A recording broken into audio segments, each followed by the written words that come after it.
আজ আমার হাজব্যান্ড যখন বাইরে থেকে আসছিল, ও বিড়ালটা বাইরে থেকে দৌড়ায়, ময়না দৌড়ায় ওর পিছিয়ে পিছিয়ে বাসার দিকে আসে। এসে সে হচ্ছে ওয়েট করতেছে আমার জন্য যে কখন সে ঘরে ঢুকবে। ঘরে ঢোকার পরে সে ম্যাও ম্যাও এক ধরনের উচ্চারণ করল। আমি ওকে আবার খাবার দিয়ে আসলাম। ও নিজে নিজেই আসে যায়, ছাদে ওঠে, ঘুরে বেড়ায়।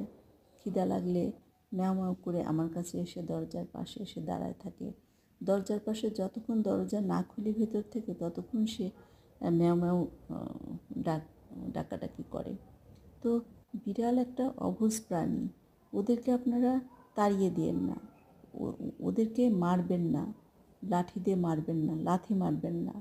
অনেকেই বিড়ালকে অনেক কষ্ট দেয়, মারে, লাথি মারে। আবার আসছো ঘরের মধ্যে, আমি মাঝে মাঝে লাফ দিয়ে এসে আমার কোলের মধ্যে উঠে আসে।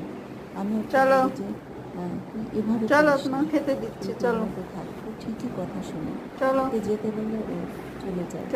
আবার ঠিক এই সময় এসেই ও হচ্ছে আমার ঘরে এসে খাওয়া দাওয়া করে। খাওয়া দাওয়া করেই সে রিল্যাক্সে আবার নিচে যায়। নিচে একটা বেঞ্চের মতো দেয়া আছে, সেখানে বসেছে, চুলকায়। আবার সিঁড়ি দিয়ে উঠে সে আবার দেখে বাইরে কোনো বিড়াল বা পোকামাকড় আসছে কিনা।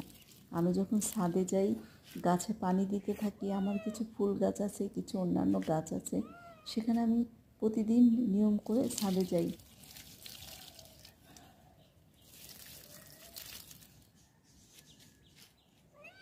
কি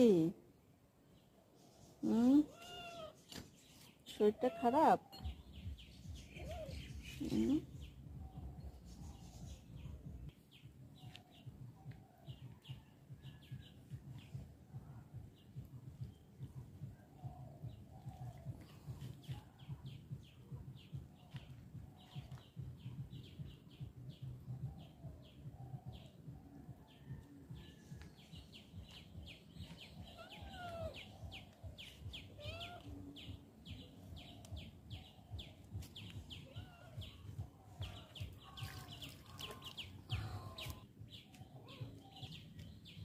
মন খারাপ?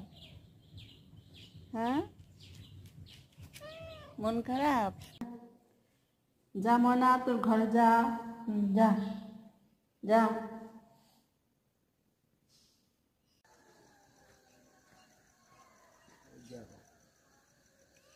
কার সাথে গল্প করতেছিস? আসলো কোত্থেকে?